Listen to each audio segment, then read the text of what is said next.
Elections 2014 completely polarized. Is Narendra Modi the darling of the RSS or at loggerheads with the Sangh Parivar?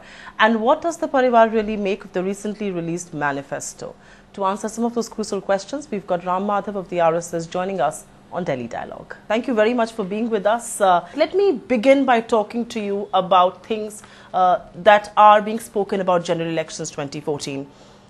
Will you upfront agree that elections 2014, the campaign started on high growth, high development agenda, what Indians want, jobs, all of that. The discourse has really shifted. The campaign or elections 2014 are far more polarized today, be it about Hindutva or the Muslim vote. Will you agree with this assessment? Has the dialogue or has the, if I may say, the discourse shifted to being far more polarized as we speak? See, each election has one central issue. Each election will have its own central issue around which the whole campaign revolves. This time, ideally, we also expected it to revolve around issues like development, jobs, growth, investments, right. These issues, because these issues have become very critical today. Besides these issues, there are a few other issues like national security, external and internal security. Right. Of course, issues like social fragmentation that is happening and all these things. But I also agree with you in the sense that there is a deliberate attempt by, mostly I would say by parties like the Congress, to bring other issues into focus and make them as though they are the main issues of this election. It is ideal if we all focus on the issues of development, growth, employment, national security, social cohesion, corruption-free governance. Right. If we focus on these issues, that will be good for the country. It's our duty to make sure that such polarization is not encouraged. I mean, we should not try to make those issues as the core issues of this election. You know, various issues become part of the campaign. No campaign can be single issue campaign. That's right, right. But we have to be careful as to what should be the central focus. But what about Amit Shah? He talks about the word revenge in an area as sensitive as Muzaffarnagar. What do you make of that statement? I would not like to comment on that for one simple reason, that a complaint has been filed.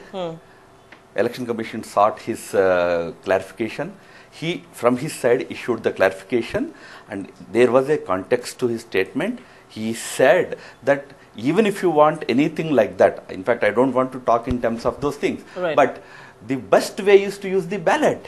I mean, most sensible way of telling people that don't get carried away by emotions. Use your mind, use democracy, use your vote as the real weapon. I mean, it's a good message to be given to people in very sensitive areas. Don't resort to violence, don't resort to clashes. Go and use your vote as a weapon. Would you endorse the ideology that one should talk about revenge, one should talk about Mullah Mulayam, one should talk about weapons at a time like this when you know you're in a very sensitive zone like Muzaffarnagar that's just beginning to come out of riots? No, one has to be sensible when one discusses issues. You can't ban words like weapons, words like revenge, words like these things just because as a single word they have a different meaning. You should see when somebody says vote is your weapon. Is he talking about weapons? No, he's talking about democracy. In politics and at a time when elections are around the corner, people try to exploit and misinterpret every issue. I would agree that everybody has to be careful while using these words. I'll ask you something on the Cobra posting. Obviously, it's very well timed. It is looking to vitiate election campaign. It's talking about how the Babri mosque demolition was almost a very strategically planned strategy. Do you believe that this focus is back in the public memory because of this sting? And how would you defend some of the statements that are being made there, that yes, it was a very well coordinated attempt to bring the mosque down? I tell you two things. Right. Number one, the allegations made through that so-called Cobra posting. Right. But first, let me flag one important point. No sting, every sting has to be taken with a pinch of salt. Absolutely, absolutely. I would ask you whether your channel will vouch for it. And you will say no, we won't authenticate. Sting, yes. So, two things must be kept in mind. One, the allegations made through that sting, nothing new. They are all old allegations that a dynamite was used, there was a planning and all that. Right. One should not forget that all these issues have been placed before the investigating commissions. Librhan Commission has discussed all these issues and concluded that they were all baseless. Same old issues were raked up. That brings us to the second point that you highlighted, the timing. That's why I'm saying there is a deliberate attempt to bring these non-issues which have been proved wrong, which are baseless, those issues. There is an effort to bring them back into discourse in order to derail the real discussion that has to take place at the time of this election. What does the RSS make of the BJP manifesto? Has the BJP gone back and resorted to pet themes like the Ram Mandir that Fina mentioned there, the Uniform Civil Code, Article 370? How does the RSS read into it? Now see, any party when it comes out with its manifesto, it will have certain issues that form part of their core commitment. Issues like Uniform Civil Code, Ram Janmabhoomi, Article 370 have been sort of core areas of commitment for them. They have mentioned, and you must remember that there is nothing in those issues that they said that can be taken as something to complain about. They talked about constitutional ways of finding a solution to this whole issue and all that. And Article 370 and Uniform Civil Code are things to deal with Indian Constitution. One day we have to discuss and find a solution to it. Right. So they have not said anything that can be pointed in a wrong way. Otherwise, if you see the manifesto of the BJP, they have discussed so many things that deal with the day-to-day life of the country, its development, life of every ordinary Indian, how to uplift him from his today's morass. It's in a way a very comprehensive manifesto about the development, growth, national unity, national security. I'm going to speak to you about the economic rationale and the economic content of the manifesto in just a while, but let me just touch upon Ram Mandir. You're right, it's the core ideology, it's the core commitment of the party, and which is why it finds mention in the manifesto. Does the Ram temple still have resonance? Does it still have relevance? For India is not what you think alone. India comprises of 120 crore people. They have different aspirations, and the young India you talk about also wants all these things. They want growth, they want development, they want jobs, but they also want national self-respect to be upheld. Ram Mandir is for us an issue of national self-respect. You can complain if that is the sole issue on which BJP wants to fight election. The manifesto of 58 to 60 pages has one paragraph devoted to Ram Mandir, but remaining 57 pages, it talks about development, it talks about growth, it talks about issues that for you they appeal to the young Indians. I would say today's young Indian is a thinking Indian. He thinks issues in a very comprehensive way. Does the RSS, is the RSS satisfied with the manifesto? You say that Hindutva ideology or the Ram temple is just one paragraph. Are you in that sense then satisfied? Because this has been your core commitment as well. Would you have wanted this to be mentioned in far more prominence perhaps that it has been? Number one, manifestos are meant for a given election. What are their promises to the people, for how they are going to deliver when they come to power? In that sense, the manifesto is prepared. Number two, Ram Mandir, Ram temple, for us, for the RSS, is never an election issue. In a given election, parties, their commitment, they reiterate. Some say that we don't want Ram Mandir. BJP says, yes, we are committed to that. We want to constitutionally find a way for it. For us, it's not an election issue. It's an issue of national self-respect, election or no election. We want a magnificent Ram temple there at Ayodhya as a national monument. It's a symbol of national self-respect. So it cannot be tied down to one election. And once election is over, everybody should forget. It's not like that. If that's the case, that it should not be tied down to one election, why should something as sensitive as this be a part of the manifesto at all? No, it can be a part of this. I have already answered that question. Yeah. Parties will have certain issues as core commitment, okay? This has been there for us as a core commitment. For example, Uniform Civil Code, it has been there in their manifesto right from the days of Bharatiya Janata Sangh. Right. Certain issues become issues of core commitment. So one should not find fault with that. Now, I will ask, let any party in its manifesto state that our manifesto commits that we will not allow a Ram temple to come up there. Let Congress say that.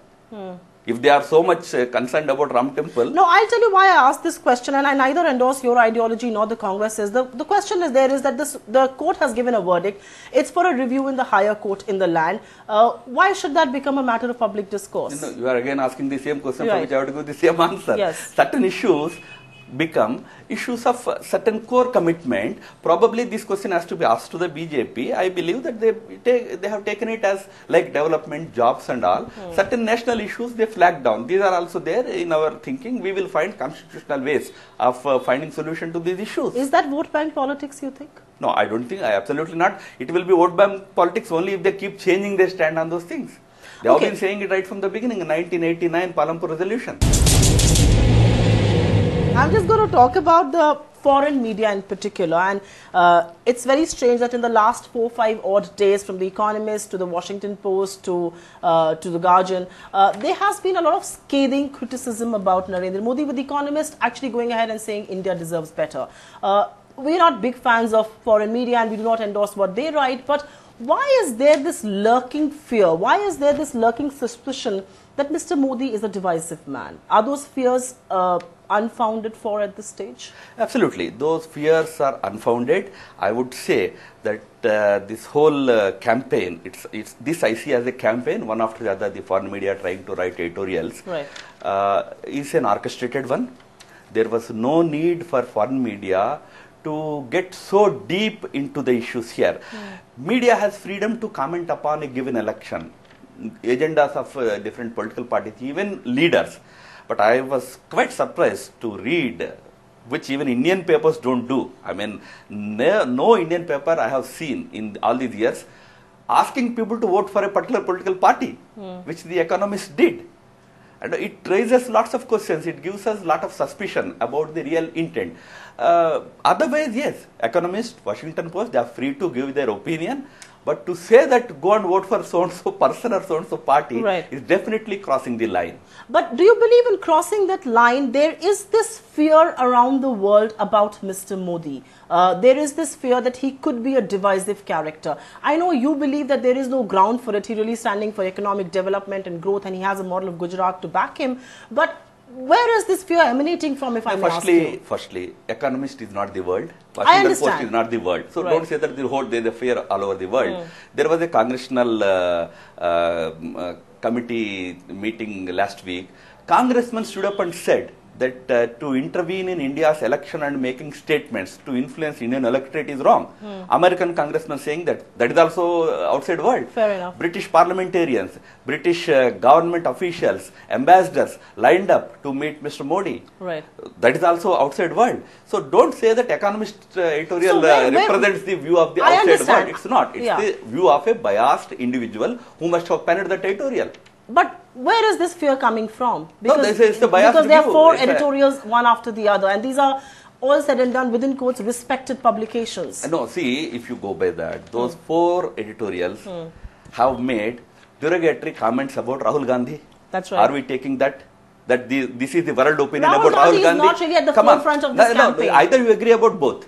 Rahul Gandhi, the opinion about Rahul Gandhi is what is the opinion all over the world. Do we agree? That they said this man is incapable. That is almost what they said. So do we agree that all over the world the opinion about Rahul Gandhi is an incapable leader? But that's so don't go by. Mr. Modi is the front runner for the top job, and Rahul Gandhi is not. No, absolutely. So the comment applies to both. No, when you say that they said something about Modi, they said something about Congress party and its leader also. So take them to the extent that somebody has a view, some paper has a view. Don't think that whole world is thinking like that. In India, many people make complaints. That doesn't mean every Indian is thinking like that. Fair enough. In any case, in democracy, everybody has a right to give his view.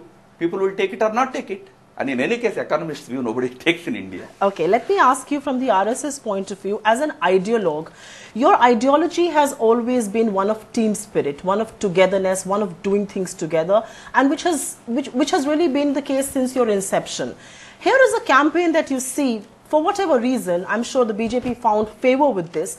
It's a very one-man-led show. It's a one-man army. It's about Mr. Modi. Even in the manifesto, he's making a personal commitment. How does this converge with your ideology of team leadership? How does this converge with your ideology of doing things together? See, election campaign has its own rules of the game. When you go for a given election, for example, in 2009, the slogan was Advani for PM. That's right. Almost on the lines of Obama for PM, president campaign in America. There was an attempt to follow that particular line. It was decided by the party. In this election campaign, party has taken a line that, okay, we will project Mr. Modi as our prime vote gainer. So he is in the forefront. It's about the election and its campaign. When it comes to running the government, or running the party, or running its other affairs, it will always be a teamwork. Let's see, it has to be a teamwork. And as far as election is concerned, even in a given election, although one person is projected as their leader, it doesn't mean he is doing everything. The entire machinery is working. We know how much teamwork is happening in the party. Right. While we are talking about this whole one-man show or not one-man show, you have been on record and you were a very candid man. I'm asking you this question. There was a year back, everybody said Modi and RSS are at loggerheads. Today, Modi seems to be RSS darling. Where does the truth lie? Is it somewhere in between? What kind of a relationship does RSS really share with Mr. Modi? That's what I always said. Everything is your problem, not our problem. It's you who said we were at loggerheads. That's right. But it's you who are saying he's our darling today. The truth is that we have always been, like, Modi repeatedly said that I am a swayam Sewak.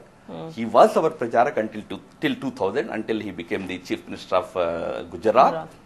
So that relationship as a member of this ideological parivar, fraternity, that is what is the reality. And in our parivar, we do not have any special like or dislike for anybody. He is our karyakarta, he is our swayam Sewak. We love him like we love every other swayam Sewak in the country. Do you believe an NDA government in 2014 will be possible without Narendra Modi heading it? See, what will be the outcome of this election?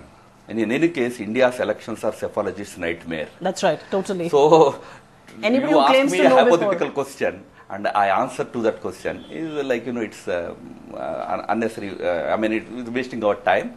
Right now, we feel that there is a strong urge right at the grassroots level, because we are a grassroots organization, we work at the grassroots. A strong urge for a change in the government.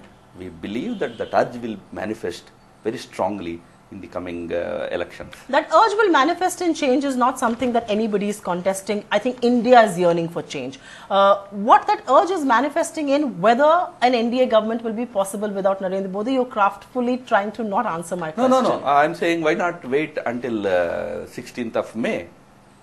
You will get the answer. We know the answer. We don't have to say that, but let us wait. Okay, let me ask you something on the whole dark horse theory, again something that is being talked about. I know you're going to blame the media for crafting that theory, but I'll urge you to answer that question. Many people believe Rajnath Singh could be the ultimate dark horse in this race for Prime Minister. If the numbers don't add up, Mr. Modi is going to take a back seat. It will either be somebody nominated by him like an Arun Jaitley, who's perhaps not acceptable to the RSS, or a Rajnath Singh who could be the dark horse. Answer my question. In fact, right now our feedback is that probably BJP with its immediate allies, that is NDA, is likely to cross the simple majority mark. 272. Yes. So the question doesn't arise. So what all questions will arise after that, we will see. If it's not Mr. Modi, who would the RSS endorse? No. Where is I'm that hypothetical question? Hypothetical questions will have answers when we come to that stage, no? Okay, I am going to talk about pure economics now. Are you as RSS comfortable with how India Inc. and really big business rallying behind Mr. Modi?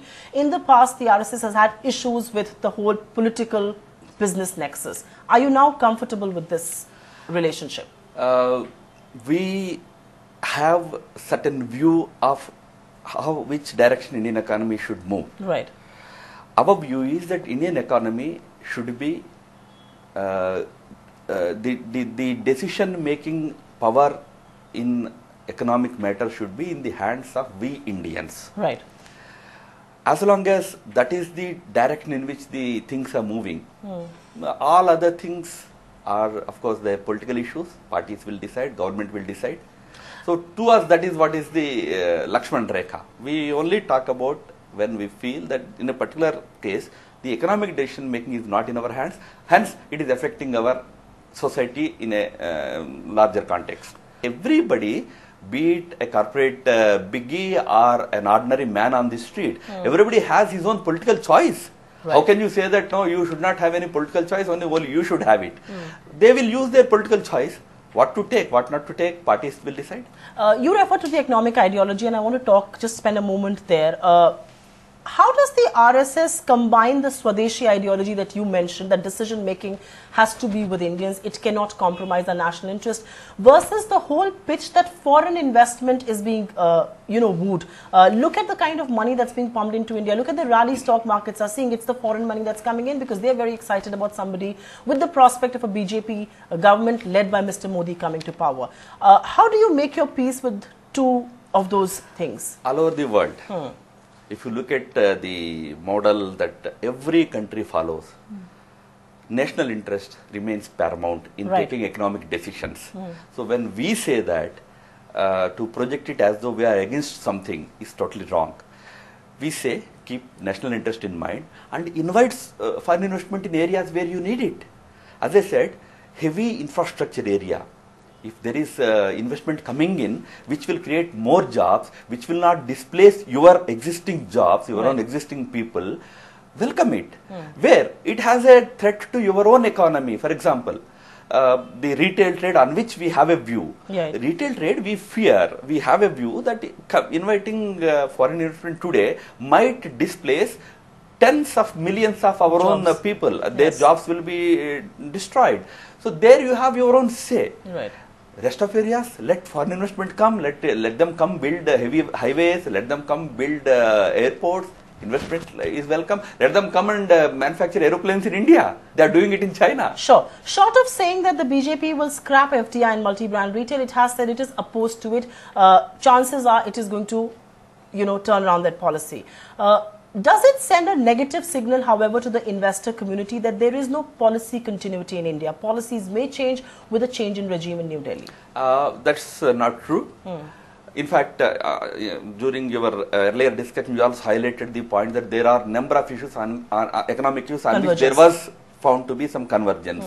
So that itself indicates that there is a larger continuum in policies.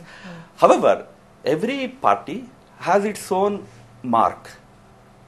It will continue with the existing policy probably, but with its own, signature issues. There will be a few signature issues. Definitely, the economic idea of RSS is not a closed one. Right. We say that yes, you take all the decisions that help your economy. Because the economic ideology of RSS is not closed and you are open to FDI in other sectors like you mentioned, making aircraft or infrastructure, will the RSS be fine with higher FDI and say something like insurance and pension? That has been opposed in the past. One small thing I want to say here. Details, we are not the experts. We have a broader view of broad economic view. These details about, for example, in insurance, it was the NDA government which restricted foreign investment into insurance sector. Right. So, how to proceed based on this broad outlook is for the party and the experts to decide. It is for the party and the experts to decide, but will you be on board with something like that? As I said, as long as it's not going to affect the livelihood of millions of our countrymen, why should anyone oppose it? As long as it is doing benefit to our country. But then, we are a democracy. If millions are affected in this country because of one decision of the government, be it an economic decision or some other decision, every right-thinking person has to stand up and say this is not in our interest. It really is about changing times and keeping pace with that, and which is perhaps why I find you a lot on Twitter and I follow you there. Thank you very much for talking to us. Thank you.